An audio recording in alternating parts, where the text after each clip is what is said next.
ముఖ్యంగా ఈనాటి కార్యక్రమం ముఖ్య ఉద్దేశం ఏదైతే మరి చంద్రబాబు నాయుడు మొన్న ఎన్నికల్లో రాష్ట్రంలో ఉన్న యువకులందరికీ కూడా ఇంటికి ఒక ఉద్యోగం అని చెప్పి అన్నారు, లేదంటే నిరుద్యోగ భృతి నెలకి 3,000 ఇస్తామని చెప్పి అన్నారు. వాళ్ళు అధికారం చేపట్టి సుమారు దాదాపు సంవత్సరం దాటేసింది. ఇంతవరకు కూడా వారు ఇచ్చిన హామీలు ఎక్కడ కూడా నిలబెట్టుకోలేదు. ఎలక్షన్ ముందంతా కూడా ఎన్నికల్లో ఓదరగొట్టారు 20 లక్షల ఉద్యోగాలని చెప్పి. యువగలంలో లోకేష్ కూడా మాట ఇచ్చారు. ఈరోజు సంవత్సరం అయిపోతుంది, యువకులను మోసం చేస్తూనే ఉన్నారు. వాళ్ళు ఇప్పుడు కూడా చంద్రబాబు నాయుడు ఇప్పుడు కూడా రాష్ట్రంలో యువకులను మోసం చేయడమే పనికట్టుగా ఉన్నారు. 2014-19లో కూడా నిరుద్యోగ భృతి ఇస్తామని చెప్పి 5 ఏళ్ళు కూడా వాళ్ళు ఎటువంటి హామీలు కూడా నెరవేర్చకుండా అప్పుడు మోసం చేశారు. మళ్ళీ ఇప్పుడు కూడా అదేవిధంగా యువకులను మోసం చేస్తూ అసలు యువకులు చేసిన నేరం ఏంటి, ఎందుకు యువకులను అలా మోసం చేస్తున్నారు, యువకులు భవిష్యత్తులో మీరు ఆడుకుంటున్నారు అని చెప్పి యువకుల తరపున ప్రశ్నించడానికి ఈరోజు యువత పోరు కార్యక్రమం చేపట్టడం జరిగింది. ఈరోజు తీసుకుంటే ఈ కూటమి ప్రభుత్వం అధికారంలోకి వచ్చాక మొట్టమొదట మోసం చేసింది యువతని, విద్యార్థుల్నే. ఎందుకంటే వాళ్ళ మొదటి హామీయే నిరుద్యోగులకు ఇవ్వడం జరిగింది. 3,000 రూపాయలు నిరుద్యోగ భృతి ఇస్తానన్నారు, 20 లక్షల ఉద్యోగాలు ఇస్తానన్నారు. మరి ఏడాది గడిచింది, ఒక్క ఉద్యోగమైనా ఇచ్చారా నేను అడుగుతూ ఉన్నాను. ఇవ్వలేదు కదా. 3 లక్షల ఉద్యోగాలు తీసేయడం జరిగింది. గతంలో జగన్మోహన్ రెడ్డి గారు తీసుకుంటే మొదటి ఏడాదిలో 1,25,000 శాశ్వత ప్రభుత్వ ఉద్యోగాలు భర్తీ చేయడం జరిగింది. ఈరోజు తీసుకుంటే కేవలం ఏడాదిలోనే యువత అంతా కూడా రోడ్లెక్కి ఉద్యోగాలు కావాలని అడిగే పరిస్థితిని, అలాంటి దుస్థితిని ఈరోజు కల్పించారు. ఈరోజు తీసుకుంటే పవన్ కళ్యాణ్ గారు చూస్తే నియోజకవర్గానికి 500 మందికి 10 లక్షలు, ఒక్కొక్కరికి 10 లక్షల రూపాయలు స్వయం ఉపాధికి ఇస్తామన్నారు. కనీసం తన సొంత నియోజకవర్గమైన పిఠాపురంలో కూడా ఇవ్వని పరిస్థితి మనం చూసాము.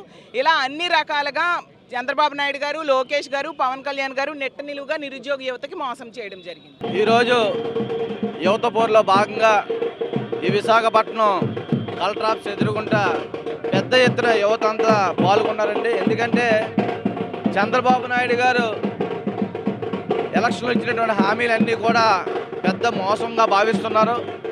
యువత అంతా ఉద్యోగాలు లేక, ఏ పనులు లేక, ఉన్న ఉద్యోగాలు పోయి చాలా బాధపడుతున్నారు. వాళ్ళకి న్యాయం చేయాలని, నిరుద్యోగ వృత్తి ఇవ్వాలని, మరి అలాగే మహిళలకు ప్రతి నెల 1,500 రూపాయలు ఇవ్వాలని, ఇవన్నీ కూడా చంద్రబాబు నాయుడు గారు చేయవలసిన బాధ్యత వాళ్ళ మీద ఉందని సందర్భంగా తెలియజేస్తున్నారు.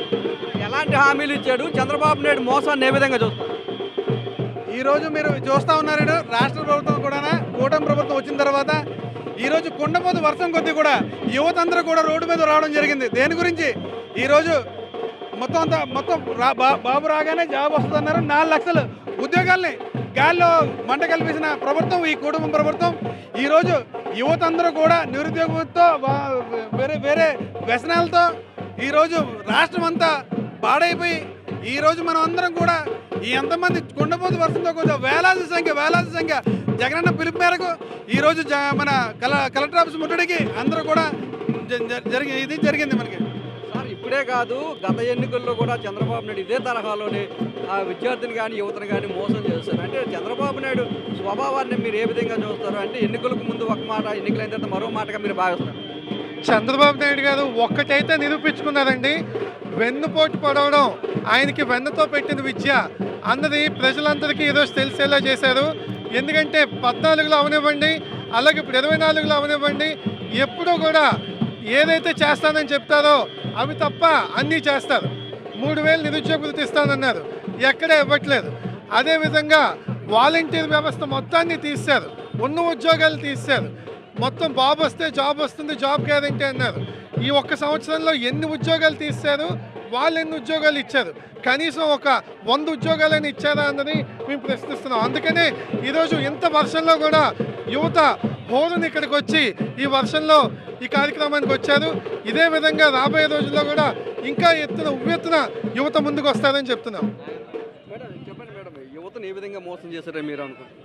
ఈరోజు యువత మొత్తం కూడా రోడ్లపైనే ఉన్నారండి. బాబు గారు ఏం చెప్పారంటే, కూటమి ప్రభుత్వం మమ్మల్ని గెలిపించితే లక్షల్లో ఉద్యోగాలు ఇస్తాను, అలాగే నిరుద్యోగ భృతి కింద 3,000 ఇస్తాము అని చెప్పి అన్నారు. అలాగే వాలంటీర్స్ కండి 10,000 పెంచుతామని చెప్పారు. అలాగే వాళ్ళందరూ కూడా ఈరోజు మొత్తం అదే యువత అంతాను ఆయన కింద ఎంత కష్టపడి ఓటు వేసి గెలిపించారు. ఆ యువత అందరికీ కూడా ఈరోజు మోసం జరిగింది. ప్రతి ఒక్కరూ కూడా ఈరోజు రోడ్ల పాలయ్యారు. మరి వీళ్ళంతా ఈరోజు బుద్ధి చెప్పడానికే ఈరోజు ఈ పోరుబాటు అనేది పెట్టడం జరిగింది. ఉన్న ఉద్యోగాలు కూడా తీసివేసే పరిస్థితి కూటమి పాలనలో కనిపిస్తుంది. అసలు ఉద్యోగాల సంగతి దేవుడెరుగు. దీన్ని ఏ విధంగా మీరు చూస్తారు?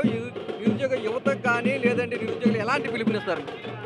అసలు చంద్రబాబు నాయుడు గారు అంటేనే మోసం పేరు చెప్తే చంద్రబాబు నాయుడు గుర్తొస్తారు. అయితే ఈరోజు చంద్రబాబు నాయుడు గారు ఒక్క వాళ్ళ క్యాడర్ మాత్రమే ట్రాన్స్ఫర్లు డిఎస్సి ఇప్పుడు టీచర్స్ని ట్రాన్స్ఫర్ చేస్తున్నారంటే వాళ్ళ తాలూకు వాళ్ళు మాత్రమే ట్రాన్స్ఫర్ చేయించుకుంటున్నారు. ఎవరికి ఉద్యోగాలు లేవు. డిఎస్సి కూడా మాత్రం ఏదో చెయ్యాలని చేయడం తప్ప ఒక్క ఉద్యోగం కూడా ఈరోజు వరకు ఒక యువతకి రాలేదు.